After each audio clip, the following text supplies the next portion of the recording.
नमस्कार, मैं हूं संतोष मानव और आप देख रहे हैं न्यूज दुकान। मध्य प्रदेश के गृह मंत्री नरोत्तम मिश्रा जाति से ब्राह्मण हैं, लेकिन मध्य प्रदेश के ही कुछ ज्योतिष पुजारी और ब्राह्मण नेता पूछ रहे हैं कि क्या नरोत्तम मिश्रा ब्राह्मण नहीं है भी या नहीं। इस तरह के सवाल उठ रहे हैं और व्हाट्सएप यूनिवर्सिटी में तेजी से फैल रहा है, दौड़ रहा है। मामला क्या है मैं आपको विस्तार से बताऊंगा। पहले यह जान लीजिए कि मध्य प्रदेश के सीधी में जो मूत्र विसर्जन कांड हुआ था, पेशाब कांड हुआ था, उसको मुख्यमंत्री शिवराज सिंह चौहान ने ठंडा करने की भरपूर कोशिश की। मामला ठंडा होता हुआ दिख रहा था, लेकिन कांग्रेस इस मुद्दे को जीवित रखना चाहती है। पूर्व मुख्यमंत्री और कांग्रेस के प्रदेश प्रेसिडेंट, स्टेट प्रेसिडेंट कमलनाथ अपने कुछ विधायकों के साथ राज्यपाल मंगू भाई से मिले। मंगू भाई भी आदिवासी समाज से आते हैं और मूलतः गुजरात के हैं।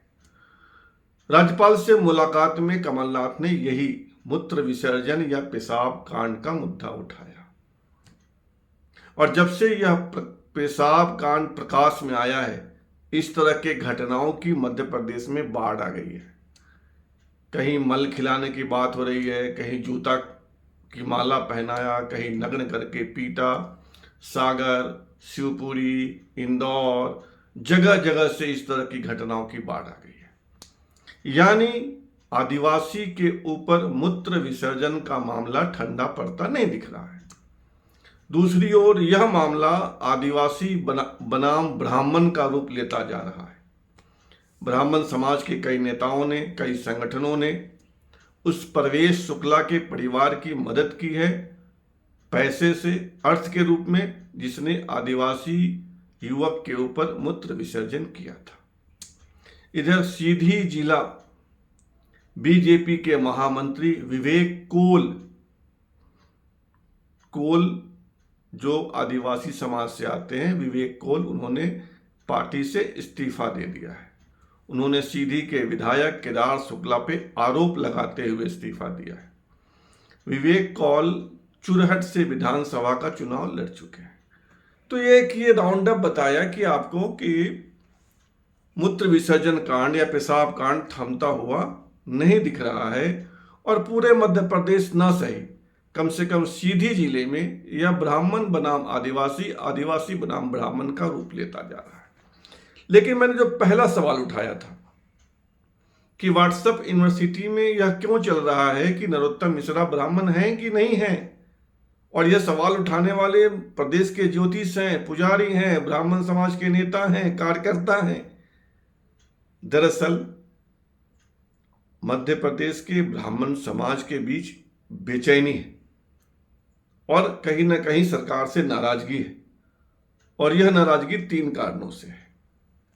पहला कारण है कि जिस हड़बड़ी में विवेक शुक्ला के ऊपर SC/ST का मामला लगाया गया, NSA लगाया गया, उसका घर तोड़ा गया, उससे नाराजगी है।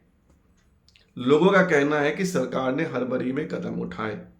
अगर ऐसा नहीं होता तो वही दशमत रावत, यानी वह आदिवासी जिस पर मूत्र विसर्जन हुआ था, वह विवेक शुक्ला को छोड़ने की बात कह रहा है। उसने मीडिया से कहा कि विवेक शुक्ला को छोड़ दिया जाए, आजाद कर दिया जाए, उस पर से मुकदमा हटा लिया जाए। तो इस कांड को लेकर, यानी प्रवेश शुक्ला के घर पर जो बुलडोजर चला, NSA लगा, SC/ST एक्ट लगा, उससे नाराजगी है। इधर ओंकारेश्वर में एक पुजारी, एक मंदिर के पुजारी के बेटे के ऊपर SDM ने प्रहार किया, यानी उसकी पिटाई कर दी। यह कांड भी चर्चा में है। और एक बड़ी घटना विदिशा जिले में हुई है।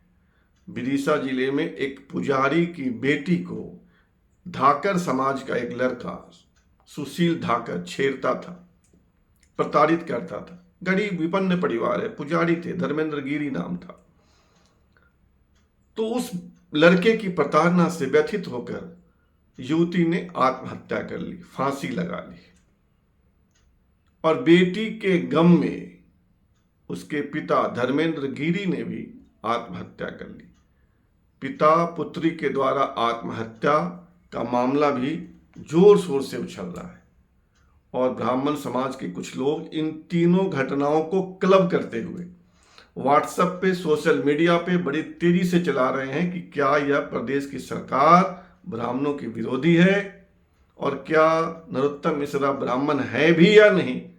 बड़ा तीखा प्रहार है इन तीन घटनाओं को लेकर उठाया जा रहा है।